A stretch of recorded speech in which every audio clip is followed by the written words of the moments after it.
Okay, hey, welcome. This is a technical technician video from Diagnostic. I guess I'm going to title this video Cold Misfire Diagnosis. This is that small window of opportunity we have when we have a cold misfire and all the variables that temperature affects in the way an engine would misfire. This is our first San Francisco shoot. It's very overcast. That's just the way it is here. It's so our camera may not be as bright as Southern California, but nonetheless, the idea is that we learn and that we use this technique to help us. Basically, we're hooked up on 7 channels, and most of them are transducers. We're going to look at the crankcase here. We're going to look at the intake manifold. I'm at the map sensor. I'm not using excuse me, a tool transducer, but we're using part of the vehicle. So essentially we're using a transducer, which is the map sensor in itself as a transducer. That's for the crankcase. We're going to be on the radiator looking for any action, any pulses in the cooling system that would typify a compromised head gasket. We're going to be looking at fuel pulses. If we had an injector leak down overnight when the car sat for about 8 hours, it would definitely cause a misfire. It could definitely wash the cylinder wall of oil and affect the compression, and would also see maybe an extended fuel pull, an injector that flows too much fuel. We're at as I said, on the crankcase. We're going to be back here on the tailpipe. We got a transducer in the tailpipe looking for misfires. That's kind of our channel that would validate misfires for a myriad of different reasons. We're trying to determine the reason for the misfire. Just want to talk about temperature and the way temperature affects a car. If the car sits for 8 hours, it's done its hot soak. Everything is at ambient temperature. The fluids, the oil, the fuel, the metal in the engine, the piston, the rings, the cylinder, the block. So we have to think about what happens if we had a compromised piston ring that only acted up cold. So this is our opportunity to get it. In a situation like the piston ring, we'd see that in our crankcase waveform. We'd also see it in the tailpipe if it was a misfire. If we had a head gasket leaking when the car was off and it weeped into the combustion chamber and fouled out a plug, we'd have that misfire right off the start. We've all experienced those 30-second misfires. We'll see that in the tailpipe. Plus, we also may see a pressure rise in the cooling system. So there's so many ways to attack this. This is kind of fishing with a big net, but with a small opportunity of time, because as temperature rises, things expand and our misfire may go away. Our coolant would be burned off, and our head gasket may still be there, but it'd be so subtle that it'd be more difficult to find. So anyway, I'm going to put you to the scope. I'm just going to show you one thing before I start the car, and that pertains to the transducer in the cooling system. That is the orange channel. That is channel G. And right now, just take a look. I'm going to start the scope, and I'm just going to show you something here. I have the WPS at the filler neck of the radiator. We don't want to suck coolant. We just want to get the pressure wafting up into the transducer. I'm just going to tickle. I'm going to squeeze the heater hose ever so slightly, just very slightly. I'm going to squeeze it 4 times, then I'll stop, then I'll squeeze it 2 times. We'll see what we get. All right, take a look at the scope. Okay, you probably saw some rise there. So that tells us something about the cooling system. I'll stop the scope and we'll kind of roll it back. I just wanted to show you that, because have we had right there's our pulses, our 4 pulses and our 2. Have we had a compromised head gasket and we had a misfire out of the back because the coolant leaked in past the gasket, it's going to misfire. We'll see that in the tailpipe, and we may see a pressure rise in our radiator, where our combustion pressure will find its way through the cooling system to the transducer right on top of the filler neck. But nonetheless, I will start the car, and we're just going to take a look, run it about 20 seconds, and we'll kind of stop it and then just analyze each signal and see how each signal would give us an insight as to what would be causing this sort of cold, infrequent misfire. It usually starts in the first 25 to 30 seconds of running. So I'm going to start the car.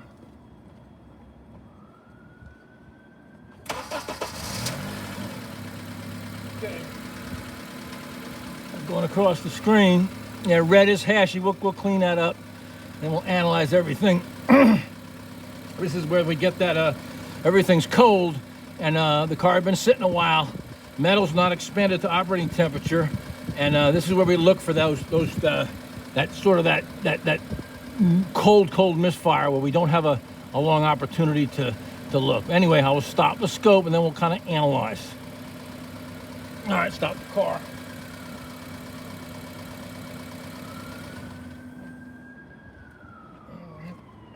I'm going to filter red so we can get it. That is our vacuum pulls. All right, here we go. Okay, give me stretch red, and if I could see it.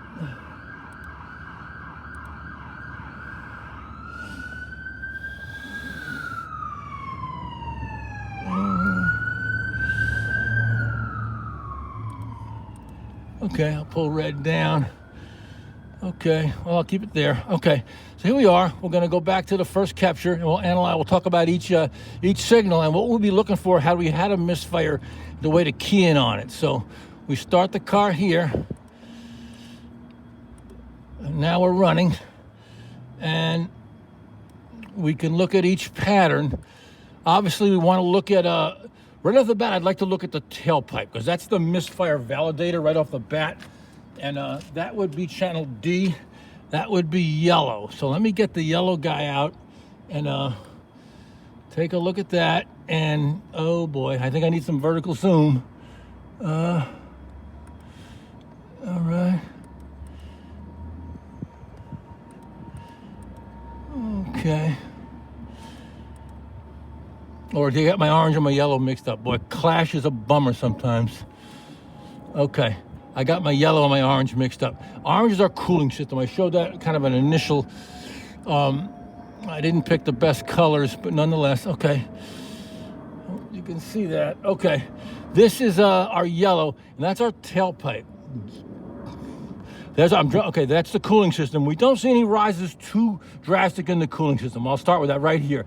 Here's our cooling system. Had we seen a pressure, a compromised head gasket, we would see a spike go up like this every now and then.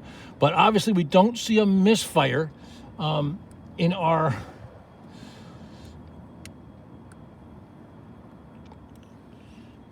yellow. Guess what I'm going to do? I'm going to go black. Okay, here we go. This is getting on. Sometimes you no. We're going to go yellow to black. All right. Measurements, tools, preferences. D is going black. Okay. Geez. Channel D. References. We're going black. And okay. Okay, now you can see the black. All right, that's our tailpipe transducer, and that was where we see our misfires. So we got to say that we're kind of pretty much on the black channel. We're anomaly free, so we don't have a misfire. Actually, this car does not have a misfire. Nonetheless, doesn't sell short this technique of finding a misfire. We start out and we'll look at a fire cycle. Okay, here's our blue channel. That's our ignition trigger for one. Our vacuum pulls are here. You can see them going. They're all pretty equidistant. Let's get some stretch on red so we can kind of all right. Okay, those are our vacuum pulls. Those are nice and equidistant. Our transfer points are the same distance between each one. Okay, we don't see any anomalies there. Had we had a carboned up valve or a valve that didn't seat properly, because valves don't, will seat and unseat intermittently. If the car sat and maybe a piece of carbon solidified on a seat or something, or a valve stuck in its guide, we would see it on this red guy right here. That's why I picked that channel to see to diagnose our cold misfire. Okay, channel green is that's our crankcase, and that tells us a lot when we think about the crankcase and cold misfires. You can see that right here. Our crankcase in green. Okay, that's equal. Again, we're equidistant on our vertical and our horizontal. Our time points are the same. Had we had an anomaly here, we could probably infer that we have a sealing issue with the crankcase, and a lot of times those cold starts can be related to that. Especially I think of things like the head gasket, like fuel dripping down from an injector that washes the oil off the cylinder wall and takes out and it would definitely affect the lower compression, and we would see it on that crankcase waveform right here. Also, this is fuel in purple. Had we had an injector dribbling overnight, we would get the misfire on the tailpipe transducer. We'd probably see an anomaly on the crankcase transducer, and we may see an excessive pull on the fuel transducer. So it's kind of all about corroboration, about all the channels have something related to them.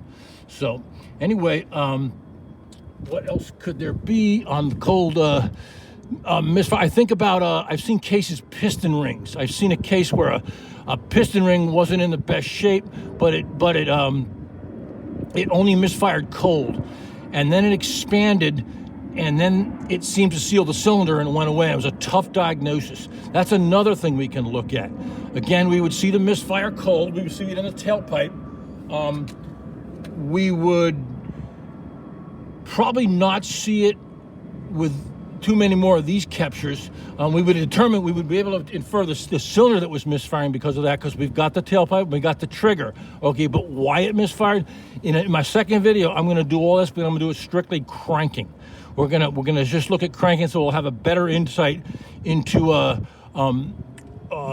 the compression situations that can cause misfires, because we will add relative compression, and we'll add the WPS 500 to one of the holes, so that'll be a good backdrop, so we'll be able to analyze those signals. But then again, this was the car running, and we didn't obviously see any misfires, but every now and then we get those cold misfire cars that, they sit overnight, and we just have a small window of opportunity to see where the misfire actually is. It could be in different places. It could be injector drippage. It could be head gasket. It could be cylinder wall that's cold, that needs time to expand and seal up. But anyway, this is I hope you enjoyed the video, and I will come back with part 2. We'll strictly be looking at everything cranking. And take care. Hope you enjoyed it.